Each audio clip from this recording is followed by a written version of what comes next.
मित्रांनो, आज मी बनवणार आहे अंडा खिमा। 2 अंड्याचा खिमा आहे।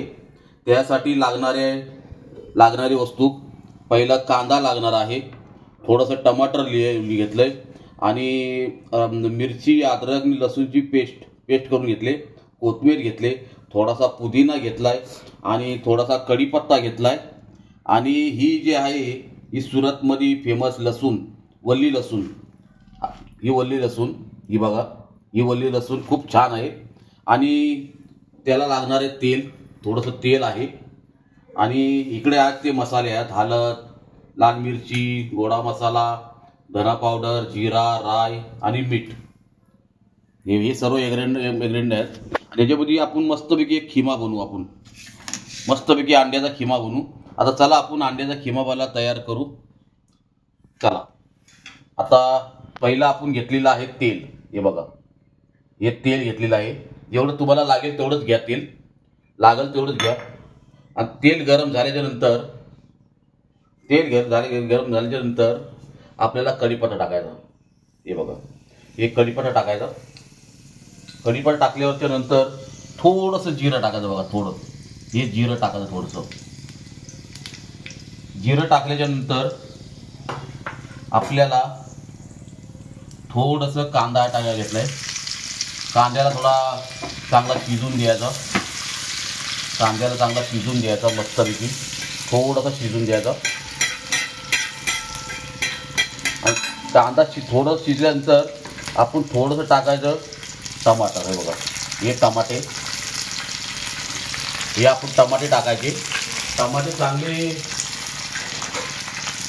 टमाटे चांगले शिजल्यावरती बघा, हे असं चांगलं वाजलं पाहिजे, थोडं कडकड वाजलं पाहिजे। हे बघा, आणि टमाटा शिजल्यानंतर आपण टाकणार आहे हिरवी लसूणची पेस्ट। ही बघा, ही एवढी टाकायची आहे।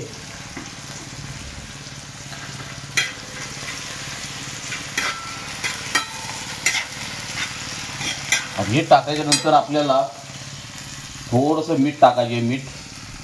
हे बघा, थोडंसं मीठ टाकायचे, कारण मिठामुळे कांदा टमाटर चांगला शिजला जातो आणि एकदम मऊ होतो। आणि थोडंसं आपल्याला तेल कमी पडतंय म्हणून आपण वरना थोडं कच्चं तेल टाकू शकतो। थोडंसं मी तेल टाकणार अजून। हे बघा, थोडंसं तेल टाकणार आहे का ते ही रेसिपी अशी आहे की तेलामध्ये जास्त बनली जाते। आणि आता आपल्याला सर्व इंग्रेडियंट टाकायचे आहेत। पहिली हळद, थोडी लाल मिरची पावडर, थोडासा गरम मसाला, थोडा धना पावडर। हे टाकल्यानंतर आपण थोडेसे छोटे करू, आपण मस्तपैकी त्याला एक जीव करून घेऊ। एक जीव केल्यानंतर मस्तपैकी आपल्याला अंडा खिमा तयार होईल थोड्या टायमात अजून। बघा, आणि मस्तपैकी वास आलेला आहे, सुवास बोलतात, मस्तपैकी वास आलेला आहे। आणि त्याच्यानंतर आपल्याला टाकायची आहे ही बघा, हिरवी लसूण। ही बघा, ही हिरवी लसूण आहे, ही बघा, ही हिरवी लसूण आहे। हिला थोडी जरा गरम होऊ द्या चांगली मस्तपैकी। ही मस्तपैकी शिजल्यावरती ही सुरतची फेमस अंडा खिमा या संगती तुम्ही अंडा खिमा पाव बोलतात, अंडा खिमा पाव। हे बघा, मस्तपैकी हे झालंय। आता त्याच्यानंतर आपल्याला हे थोडंसं पाणी टाकायचं, कारण पाणी टाकल्यानंतर ग्रेव्ही चांगली बनते। हे बघा,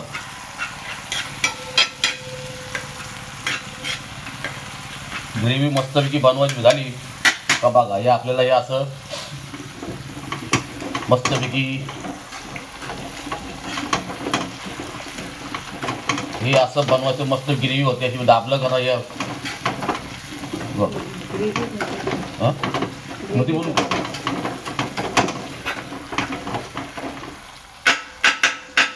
ग्रेव्ही मस्तपैकी झाली बघा। हे बघा, आता थोडा गॅसचा जरा फास्ट करतो। आणि एक मसाला राहिला आपला बाकी।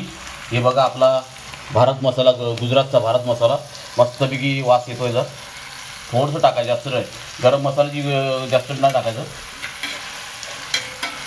हे बघा,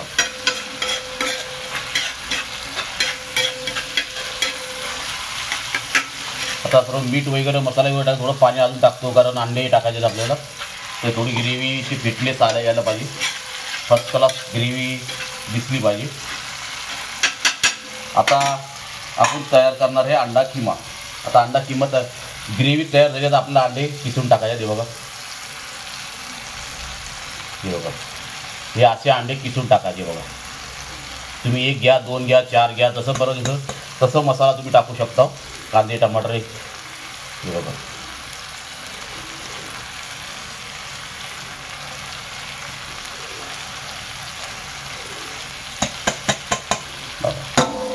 आता हे बघा तुम्ही, हे आपला तयार होत आहे. थोड्या टाईममध्ये अजून 2 मिनिटं लागतील.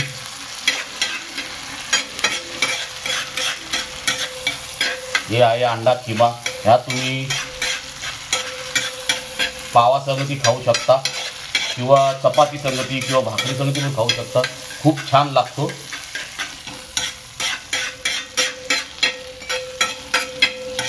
आता आपला छल्ल राहिलंय कोथमीर टाकायचं. हे बघा, ही कोथमीर एकदम मस्त हिरवीगार. थोडंसं मी पुदिना घेतला होता, हे पुदिना पण टाकतोय. बघा,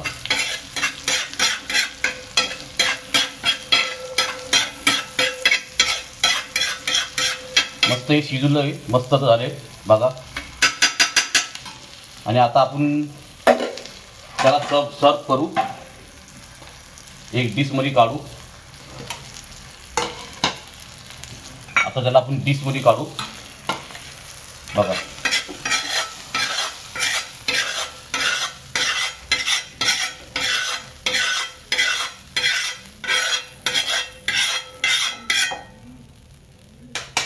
हे तयार झालेलं आहे. आणि आता बघा, याच्यावर थोडी मी हिरवी लसूण टाकतो, कारण ही हिरवी लसूण ही सुरतमध्ये भरपूर फेमस आहे. बघा, आणि रेसिपी आवडली तर शेअर करा, सर्व करा सर्वांनी. आणि मस्तपैकी ही रेसिपी झालेली आहे अंडा किमा. पावा संगती खाऊ शकता तुम्ही, रोटी संगती, भाकरी संगती. जय हिंद, जय भारत.